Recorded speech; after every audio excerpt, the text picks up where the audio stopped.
চাষিদের কাছে চড়া দামে বিক্রি করছিল সার। অভিযোগ পাওয়ার মাত্রই বন্ধ করে দিল দোকান কাঁকসা পুলিশ প্রশাসন। কাঁকসা ব্লকে বনকাঠি পঞ্চায়েতের অন্তর্গত বসুধা এলাকায় এক সার ব্যবসায়ী চাষিদের কাছে অতিরিক্ত দামে সার বিক্রি করছিল, এমনটাই অভিযোগ আসতে থাকে কাঁকসা পুলিশের কাছে। তৎক্ষণাৎ কাঁকসা থানার পুলিশ গিয়ে ওই দোকানটি বন্ধ করে দেয় এবং সারের কালোবাজারি রুখতে তদন্ত শুরু করে। এলাকার চাষিরা জানিয়েছেন তাদের এলাকায় এক সার ব্যবসায়ী চাষের সময় চাষিদের কাছ থেকে অতিরিক্ত দামে সার বিক্রি করছিল। সে বিষয়ে পুলিশ প্রশাসনের দ্বারস্থ হন তারাই।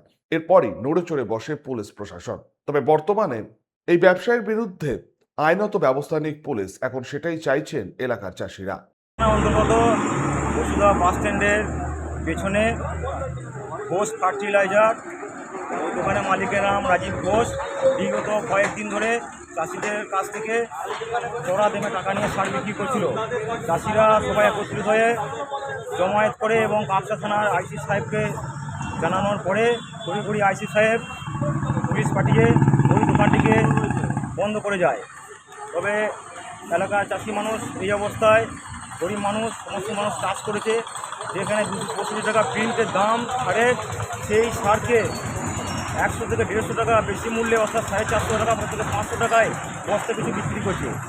গ্রামের মানুষ খুবই ক্ষিপ্ত এবং চাষিরা ক্ষিপ্ত হয়ে এক জায়গায় জমায়েত করে ওই দোকানের প্রতি একটা হামলা করার চেষ্টা করেছিল এবং তাই আমরা আইসি সাহেবের কাছে অভিযোগ জানাই, কাকিখানা আইসি সাহেবের কাছে।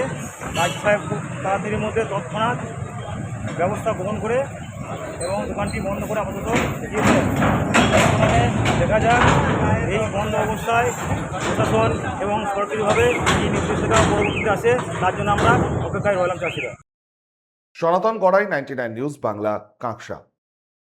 আপনারা দেখছেন 99 নিউজ বাংলা। বদলাবো আমরা।